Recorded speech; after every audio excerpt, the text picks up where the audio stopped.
Hello সকলকে, এই tiffin বক্সের আইডিয়াটা আমি শেয়ার করেছিলাম গতকাল। আজ চলুন দেখে নেওয়া যাক এই হেলদি টিফিন বক্সটা আমি কিভাবে বানিয়েছি।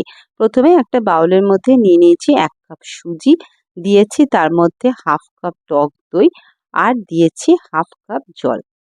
এবার সবকিছুকে দিয়ে ভালো করে আমি এখানে মিক্স করে নিচ্ছি। এই রেসিপিটা যেরকম চটজলদি হয় আর এটা কিন্তু ভীষণ হেলদি এবং পেটও ভর্তি রাখে বেশ অনেকক্ষণ। সবকিছুকে মিশিয়ে নিয়ে ঢাকা দিয়ে রেখে দিলাম 10 মিনিটের জন্য। এরপরে একটা চপারের মধ্যে নিয়ে নিচ্ছি কিছু সবজি, যেমন গাজর, ক্যাপসিকাম, পেঁয়াজ এবং কর্ন। সবকিছুকে দিয়ে আমি ভালো করে চপ করে নিচ্ছি। এরপরে নিয়ে নিয়েছি একটা প্যান, যার মধ্যে দিয়েছি সামান্য সাদা তেল। এবার তাতে কালো সর্ষে, হিং এবং কারি পাতা দিয়ে যে সবজিগুলোকে আমরা চপ করে রেখেছি সেটা দিয়ে দিচ্ছি। 2 মিনিটের জন্য একটু নাড়াচাড়া করে নিচ্ছি। এখানে কিন্তু সবজিটাকে ভাজা কিংবা সেদ্ধ কোনোটাই করতে হবে না। এই সবজিটাকে এবার আমি রুম টেম্পারেচারে ঠান্ডা করে নিলাম। আগে থেকে যে ব্যাটারটা বানিয়ে রেখেছিলাম সেটাকে 10 মিনিট পরে খুলে তার মধ্যে বানানো সবজিটাকে দিয়ে নুন দিয়ে একবার ফেটিয়ে নিচ্ছি। এরপরে নিয়েছি আমি কিছুটা পনির। একটা গ্রেটারের সাহায্যে পনিরটাকেও গ্রেট করে এর ভেতরে দিয়ে দিচ্ছি। দিয়ে আরও একবার সবকিছুকে মিশিয়ে নিলাম। এবার আমি নিয়ে নিয়েছি একটা আপে প্যান, যেটার মধ্যে আমি সাদা তেল সবকটা কাউন্টারেই ভালো করে অয়েল ব্রাশ করে নিলাম।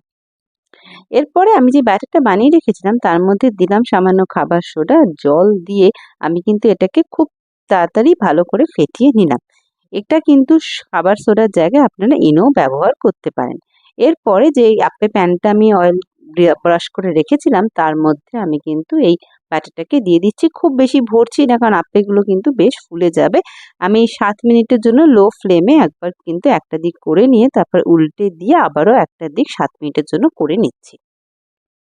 এর মধ্যে সাথে বানাচ্ছি একটা চাটনি, যার জন্য একটা মিক্সার জারে নিয়ে নিয়েছি টুকরো করা পেঁয়াজ, রসুন, আদা, দিয়েছি তার মধ্যে কাঁচা লঙ্কা।